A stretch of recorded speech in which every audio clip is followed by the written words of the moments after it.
Day number 3, we're learning pressure and we learn the place command.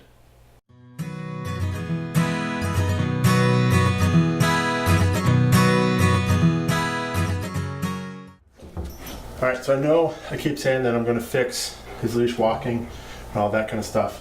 So to do that, we're going to start today with some leash pressure. I do have a pinch collar on him. I'll show you the pinch collar once we're done doing this. Show you the difference in pinch collars. You can tell he hasn't had it on, so I think it's pretty itchy. So I'm going to start teaching him what the leash is all about. Just going to put a little pressure straight down on his pinch collar. I'm going to pull. If he gives in, then I'll keep it tight. As soon as he lies down, I let go. Alright, since Zeus is such a goofy dog, I'm expecting him to roll over and do all that kind of stuff. He likes having me down at this level too. It makes him a little more excited. He's such an affectionate dog. Just a little bit of pressure. I'm not going to pull. Wait till he gives in, and then if he gives in any slack, take advantage of it. Once he lies down, I'm going to let go. Alright, not looking for duration, just wanted to give into leash. Good. And then I ignore the goofy stuff. Alright, it's not that I don't want him to be goofy, it's that I don't want him to think that every time I pull down on the leash, I want you to roll over and all that stuff. So a little bit of pressure straight down, just wait him out. Good. Freak.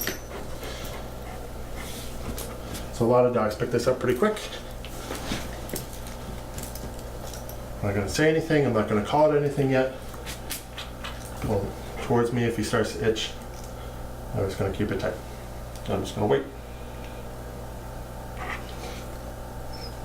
He would love to go swimming in that pool though.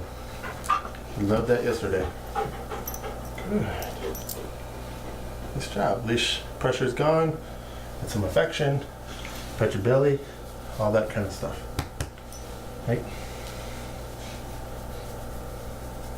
You group off. Okay. Do it again. It might look intimidating, but it's just a big teddy bear. Right? So he rolls over right when I do the leash, then that's when I'm going to stop. Okay. But if he lies down, tell him good, I mark it, and then he rolls over for a belly rub, it's different. Then I can give you affection. But if you're rolling over because you just want to be a goofball because I pulled down on the leash, then, you know. The reason that we always do down first, it's usually the toughest one for dogs to get a handle on.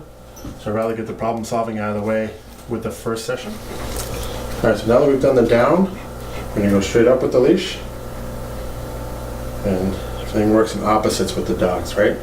So I go up with your head, your butt goes down. Just straight up, not going to pull, just going to wait.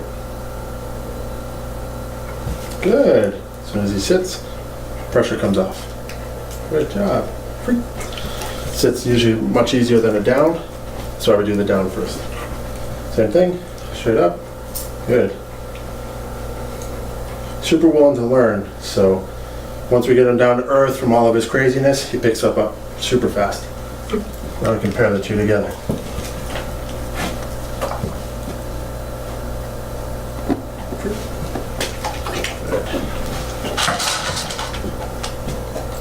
Okay, straight down with the leash. Once he lies down, free. Okay, it's going to get better and better. Starting to add more and more structure, starting to add some pressure, some of that idea of I have to. Good boy, buddy. Good job. Peace. Alright, so one of the other core things I'm going to be teaching Zeus other than leash pressure is the place command. So when I teach place, I'm going to do a little bit of a mix of things. I'm going to help lure him on there so he has some idea. Once he has an idea of what it is, then I'm going to start shaping it. Free. Alright, so a little mix of free shaping and luring. It's not that I don't like free shaping or I don't have the patience, it's just I want to help him a little bit. I don't want to get too frustrated, especially a dog that's as excitable and high drive as Zeus. Alright, so I help him a little bit. The reason I add in any shaping at all is because I want this to be a really solid thing that he feels good about, that he likes doing, because when we have the place really solid, we're teaching him how to be away from us without freaking out. Right here is good, but when you can't be right here, you're okay. Free.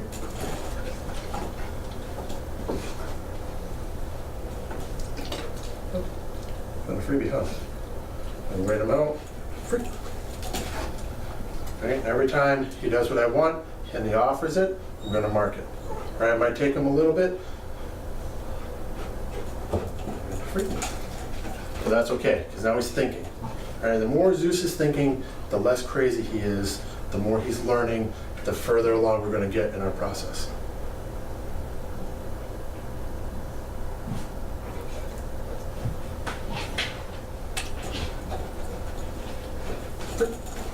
Oh boy. So some dogs, if they struggle with that, I'd mark even showing some interest in the place. You know, with Zeus, I understand that he's going to pick it up quick. We did do a little bit of luring, you know, a little bit of this kind of stuff. I show him, hey, this is the thing that gets you paid. Oh boy. And it's just kind of a hybrid technique. Every dog's a little bit different. I've had plenty of dogs that can shake the whole thing, plenty of dogs that need to be lured for most of it. And then we have Zeus. The big, goofy Malinois mix. Right. Alright, so today we introduced a pinch collar to Zeus. I just wanted to go over different types of pinch collars, different sizes. Most people, when they have a dog Zeus's size, are going to use something like this. Alright, a 4-5 millimeter pinch collar. We're going to be using this 2.2 millimeter pinch collar. So the difference is not that this is for a small dog, this is for a big dog. The difference is that if you look at the two of them, there's going to be a lot more smaller prongs in the same amount of space as the bigger prong. Right? So if you kind of think of a pencil, if you have a flat pencil that's not sharpened at all and you push it on your finger, you push kind of hard before you really start to feel it. If you make the edge a little bit smaller, you sharpen it a little bit, you don't have to push as hard. Right? So you're more sensitive to that. So Zeus is going to be more sensitive to the smaller prong than to the bigger one. And the reason that that's okay is we want him to be paying more attention to what's going on through the leash. It'll take a lot less for us to get him to pay attention to leash pressure. Right? So before we had heard that Zeus doesn't pay attention to the prong collar, they had one of these big ones on him. He didn't really care about it. It's because this isn't much more than a flat collar. Right? So he's not going to feel this. He won't be much more sensitive to this than he is to a flat collar martingale or whatever. Once we get into something like this, he's going to pay a lot more attention. And the goal is this isn't punishment. This is just you're more sensitive to it. I can teach you easier what the leash means. We can get to where we need to be quicker, and it's a lot more effective.